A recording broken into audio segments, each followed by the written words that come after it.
Welcome, ladies and gentlemen, to the Mercatus Podcast, Digital Grocer, Episode 6. We're recording right here at Mercatus HQ. I'm your host, Sylvain, President and CEO of Mercatus. And joining me in studio today is Mercatus' very own Senior Director of Marketing, Mark Fairhurst. Hello, everyone. And our trusted sound engineer at the board, Kevin Glenn. How's it going? So, guys, we have, I would say, an amazing subject today to talk about. And it's certainly one that sends chills of fear into the hearts and the minds of the grocery retailers that are out there listening to our show, as well as their service providers. And it's what I like to call cyber insurance. And in this day and age, when you're operating a technology company or a retailer, whether it's a small regional chain or a big box retailer, you can't exist without some form of cyber insurance and some form of protection. We are in the digital age. And it's even more so if you're a vendor that's doing SaaS, so software as a service, or PaaS, right? It's kind of an odd word to use, right? PaaS, platform as a service. Now, before we kind of get into this subject, and I want to talk about a real world example, right? Around not necessarily cyber insurance, but what I think it may be the origin of kind of this whole notion of the industry of cyber insurance. And you guys have read the news of large banks and large retailers that have succumbed to cyber attacks or have, quite frankly, have had to deal with breaches of some sort of private information being leaked. Absolutely. Right. And it seems to be getting more prevalent as we go forward. Yeah. And I think this is going to be the future in terms of information warfare. It's not necessarily, battles may not be fought on a field with muskets or guerrilla warfare. We've unfortunately learned in the Korean War and kind of evolving into some of the more modern wars that we've seen. But think of Sony, right? The PlayStation network being attacked. Sony, their movie division as well. Yep, being held hostage. Yeah. Exactly. Yeah. Right? We still don't know who it was, but there's been claims it was the North Koreans that orchestrated that. There's also been Target on more than one occasion. TJ Maxx, that was a huge one back in the early 2000s or maybe late 2000s. There's also been countless of other ones. And I've actually, and you guys may not know this, but at the periphery, I actually lived through the tail end of a cyber attack. And I can kind of share that with you guys. So this is many, many, many years ago. It's over a decade ago. Previous company of mine was a service provider to an amazing retailer located in the United States, BJ's Wholesale Club. Great retailer. And we were responsible, my organization, for building data collection kiosks for them with touchscreens, and specifically for collecting employee and customer feedback at the entrance of the store and at the exit of the store. So we happened to be in town with them in Natick with a prototype device. We needed to connect it to their Wi-Fi. I'm at their original first store, just on the outskirts of the city. And I'm there with their security information officer as well as one of the IT individuals, and we're connecting this to the Wi-Fi network. Most of you know Wi-Fi networks inside retailers are typically fairly secure, sometimes do not operate on the same network as the POS system because of the abstraction, and typically are supposed to have segregated VLANs. And not everyone can connect to these wireless networks. You require certain security credentials. So we're connecting this kiosk, and it's going fairly well. And suddenly their mobile phones start ringing, and they're not answering. The store manager comes over and said, "Hey, head office is looking for you." And as typically happens, head office employees, when they're inside of a store, they ignore the store employees. Well, suddenly the CIO walks in, and they have to leave. So I'm kind of abandoned at the store with my little wooden kiosk, my little prototype. It comes to find out in March of 2004, this is like not even 6 months before we founded Mercatus, right. BJ's announced to the world that they had been hit. I think something like 8 to 9 million credit cards were stolen from someone, and they weren't necessarily disclosing. And it was a pretty serious affair. Now, this is post 9/11, and information theft, credit card theft, specifically in the United States, is treated very severely. So immediately BJ's lost the ability, actually before it was announced publicly, the ability to process credit cards from Amex, Visa, MasterCard. The Federal Trade Commission went in to do a forensic audit including Homeland Security, because at the time it was considered an attack against the United States. So Homeland Security is a joint task force, right, of the FBI, the CIA, and Secret Service. And they were forced into immediate audits on a monthly, if not quarterly basis. Us as a vendor, we're shrouded. We don't know what's happening. So no one's returning phone calls for months. Projects are abandoned. Millions of dollars are being lost. Everyone is just losing it. Now, BJ's ended up settling with the FTC on certain charges that they did not protect what's called PII, right? Data in 2005, including having to settle and fight a series of class action lawsuits. Was just really, really, really crazy. It ended up being in 2009 discovered that if you're a hacker and you're in this world, if you were to hand out a Stanley Cup to someone, right, it would be to Albert Gonzalez, who was the renowned TJ Maxx hacker, who not only hit those guys, but BJ's and a bunch of retailers. He stole 141 million credit cards. This was the unfortunate thing. BJ's was an amazing retailer to work for, and when this occurred, I believe they had just been bought by Bain Capital out of Boston. Okay. Bain was kind of in the throes of buying retail. So my company was working for BJ's and Toys R Us and Guitar Center. And it was like every time we turn around, Bain was buying one of our clients over and over and over again. So the Bain guys were scrambling, losing it. I ended up meeting some of the Bain guys on a flight back from Singapore in Boston in, call it 08, 09. And so one of the guys on the plane who introduced himself, he did the acquisition of BJ's, and he happened to have to deal with all of this. You're dealing with government personnel that came out of 9/11 knowing that they failed. Right.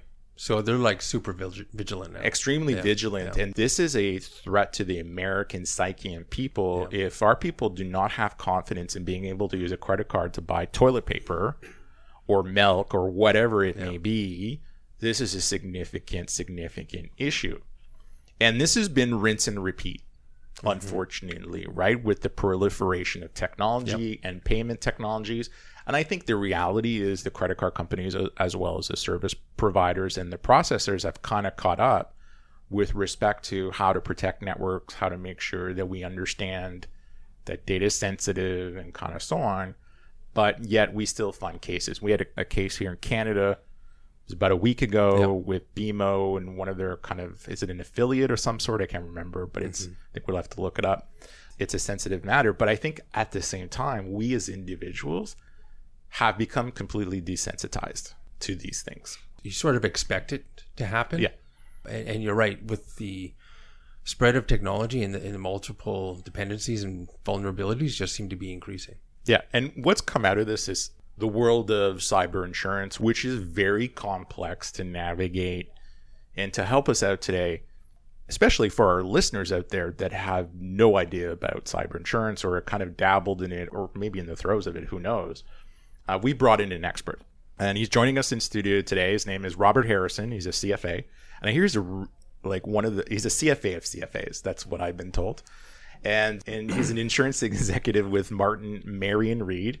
He's been with them for over 15 years. Robert, welcome to the show. Thank you, Sylvain. You're welcome. That was quite the expression. Please explain.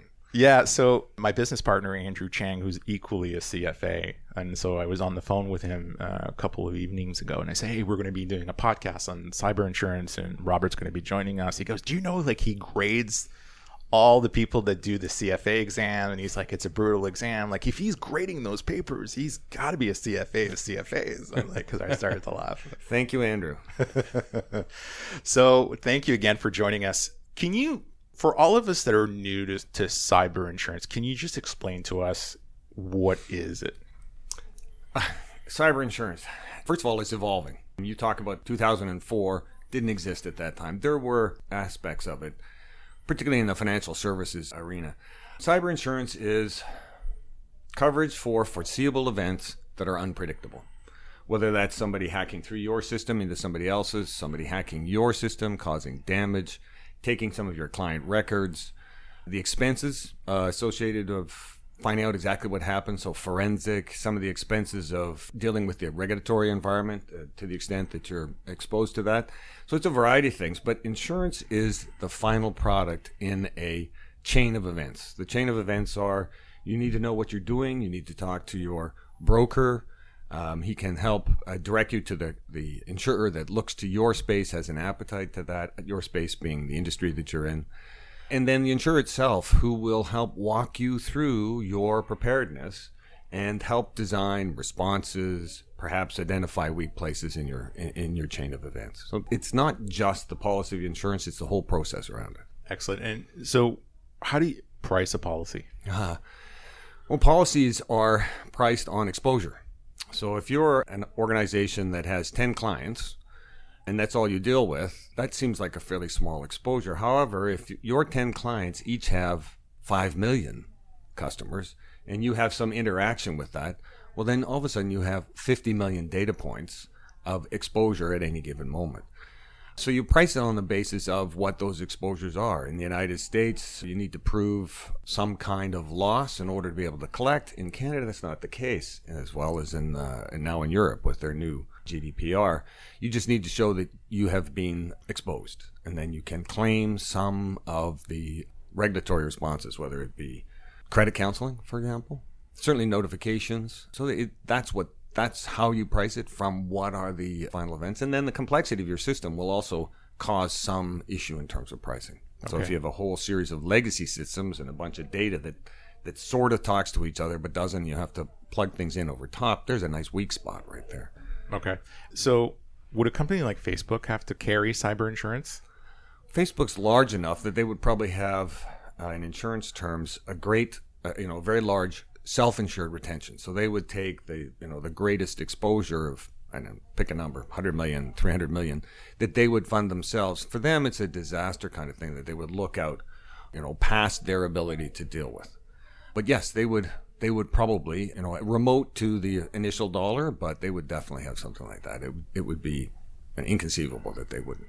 Okay. Now, we have, at Mercatus, we carry cyber insurance, and it's something that we look and review at least once annually. Is that typical for some of your clients? The annual review is required. I think that depending on your stage of development, if you are evolving, if you're changing, if you're adding things to your business model, then no, it needs to be looked at in advance of those things. So there needs to be a real relationship between broker and client. Where are you going? What's your developments? What's your exposure? Where are you thinking of going? Okay. Now, the question I always get from retailers that are out there that are engaging with third-party vendors, whether it's on a SaaS basis or on a PaaS basis, not every grocery retailer out there is requiring cyber insurance, but who does it benefit? Cyber insurance benefits the purchaser. So there was first-party damages. I think I talked about somebody entering your system and damaging your system. Ransomware, there's another first party, the expenses of trying to figure out exactly what happened and how it happened and responding to that. But also third party expenses. So through your system into somebody else's, and there's damage occurring at your client, at the retailer, whether it be credit card theft, whether it be damage to systems or fraudulent transactions on their banking system or attempted. So third party liability is also something that's contemplated in there. Wordings are changing. The way that the insurance industry is looking at this is changing. It used to be from what were the events that happened. It's now coming down to who is it that it's affected. So is it first party or is it third party? And then the other bits and pieces get sort of attached all the way through, whether it be damage to systems, business interruption, i.e. you're held ransom, you can't do anything for a period of time, the amount of money you lose. And then, of course, the notification expenses, the Privacy Acts all over the world are requiring you to tell your clients. Exactly. It costs money to tell them, right? Exactly. Now, Company X has cyber insurance and is deemed to be breached. And it's discovered by one of the engineers inside the organization, and they have a plethora of clients. Now, the rules change when you have cyber insurance at this point in terms, what would you recommend this company do at that point? First thing they ought to do is they need to talk to their privacy commissioner in whatever the jurisdiction that they exist. In today's world, the privacy rules require that you tell the authority responsible for privacy in your jurisdiction as soon as you've discovered something that is likely to have impacted your clients. At the same time, and this is not done in isolation, at the same time, you need to begin immediately working with your insurer to tell them that this is what's there. They have a suite of legal folks, technical people, adjusters who will help you sort through what has occurred and then to develop a response. And the response is, in conjunction with what the regulator, the privacy commissioner, tells you what to do, is how to manage the fallout, whether it be media, whether it be damage to your reputation. Target, for example, and they took an enormous hit, brutal hit, and their business was definitely affected. And you can think back to a variety of others, the same thing. So it's a combination of events that occur. But you really have to backpedal, and when you begin to think about cyber, you're beginning to put all of those plans in place. And your broker and your insurer are there to help you do that because it makes sense. If an event occurs, if you're not prepared, then you're already behind the eight ball. And from an insurance perspective, it will cost the insurer more. At the end of the day, it costs you as a business greater than, hopefully not, but greater than what happens on the insurance side of things. Well, that's great advice. I mean, and that's where the marketing kicks in, right? In terms of the PR. Yeah, and what I'm curious about is some organizations may be reticent to disclose a breach, but those that are forward thinking and are truly respectful of their customer base, they should be empowered, and marketing should support that as an endeavor in situations like this. 100%. In today's world, if you're not out in front, right. And I mean, you can think of a slew of different things. Maple Leaf Foods, they had years ago, they had a problem with some of their processed meats. The Listeriosis. Right, exactly. Right. And they came out immediately and said, we're sorry, we did this. We're going to make this up. We're going to make sure this doesn't happen again. And they barely missed anything. Yeah. I can't remember the name of the pet food company in the United States that denied, mm-hmm. and then eventually said okay, and they went out of business. Yeah, that's a really good point. Now, that's not strictly related to cyber, but it's very much the same kind of issue. Mm-hmm. Well, the whole Maple Leaf example is reminiscent of Johnson & Johnson with the Tylenol contamination. Classic example. Yeah. And that whole, the way the CEO handled it and made the decision to pull product off shelf, which cost them, I think, north of $100 million, has become a classic case in business school. How you get ahead of it by admitting you made a mistake and what you're going to do to fix it. And I think in this day and age around cyber insurance and data and breaches and stuff, I think it's the same. Now, if we had to impart some knowledge to our listeners out there, in the context of a retailer, what are a few things you think you could recommend to them? Well, retail, because you're dealing with the public and all the data that you collect, who they are, where they are, you have to have an address, some kind of identifiable information. You need to know exactly at any given moment how much data you have, where it's coming from, and where you store it, and what you do with it when you collect it. Do you then scrub the data? Do you then turn it into a base from which you do analytics, or do you actually target stuff to the client? If you target sales and advertising to the client, you need to be aware that that's very clearly identifiable data. So, you need to be able to ring fence that. You need to be able to say to yourself, to your clients, probably as much as anybody else, and to your insurer, that here are the points of entry, here are the points of exit, and this is what we do to make sure that we know what's going on. Clearly identified in there is, if something happens, how do you ring fence the rest of the data? How do you limit the damage? And then the process kicks in to tell people what they're supposed to do and go from there.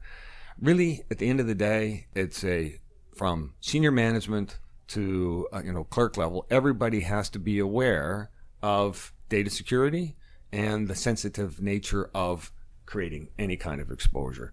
And then you put in plans from top to bottom. And cyber insurance isn't just related to cyber. If the management of your company isn't thinking of this in advance, if they're not making preparation, they become personally liable because they haven't done their management due diligence.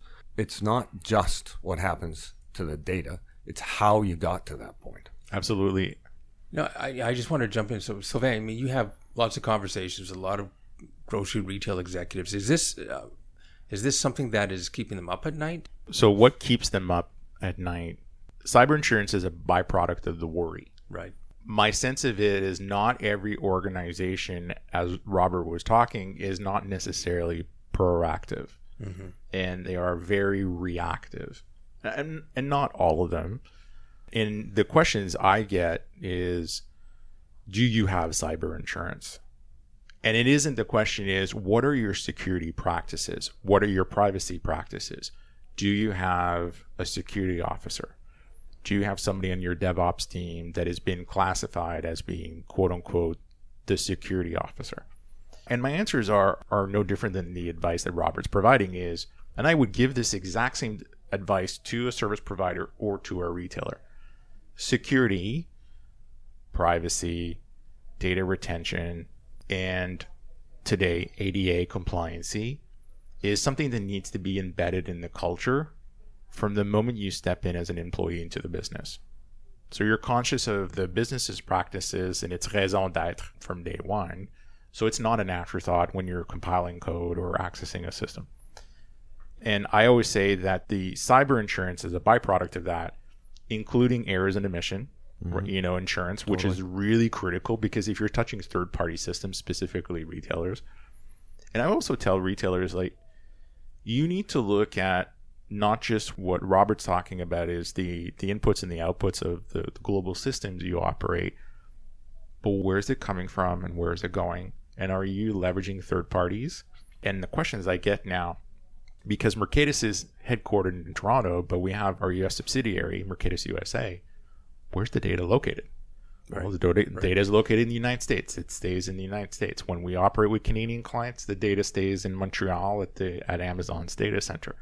When we're in Europe, well, it's in Ireland, right? I mean, so we're very respectful of that. So I think it's a combination of things that you need to do, but it starts very first and foremost with the culture of your business and making sure that people understand security is very, very critical. I think the companies that trip up on this, and I'm just going to put it out there for the listeners, and you guys can comment on it on Twitter if you want to reach out to me. It's at Sylvain Perrier, that they don't put the customer at the center of the experience. Security is an afterthought. Yeah. Let's go buy this system. Let's patch it in. Let's see how it works. Let's connect it. Oh, we forgot to secure it. Oh, it's okay. It's using SSL. Well, that's not enough today. I mean, and you have to do, which we do today, third-party security scans on a quarterly basis. In some cases, we have clients that do it on a monthly basis, yada, yada, yada, which is all those things that you need to do to operate in this day and age. First and foremost, put the customer at the center of the experience, and then layer it out through your culture. Sir, it's been a pleasure having you on the show today. Thank you so much. You know what? It's been my pleasure. Thank you. Some of the stories you tell are hair curling, which is kind of fun. That is, well, Mark used to have hair, and that's I curled it so much it fell out. Now the audience knows. Now the audience knows. So for those of you out there that are listening, if you want to reach out to Robert, how can they contact you? I am on LinkedIn, Robert G. Harrison, and through the company website, which is www.mmr.ca. That's Martin Marion Reed, the initials. Just want to thank you guys very much. It's been fun and enlightening, and carry on. Good work. Thank you. Thank you so much. Ladies and gentlemen, thank you so much for listening today. Don't forget to download our next episode. And Mark, how can the listeners get a hold of us? Usual way is go to www.mercatus.com. Our social handles are listed at the bottom of our page. We're also on LinkedIn, Twitter, Facebook, and Instagram. Yeah, we're everywhere. Everywhere. Thank you.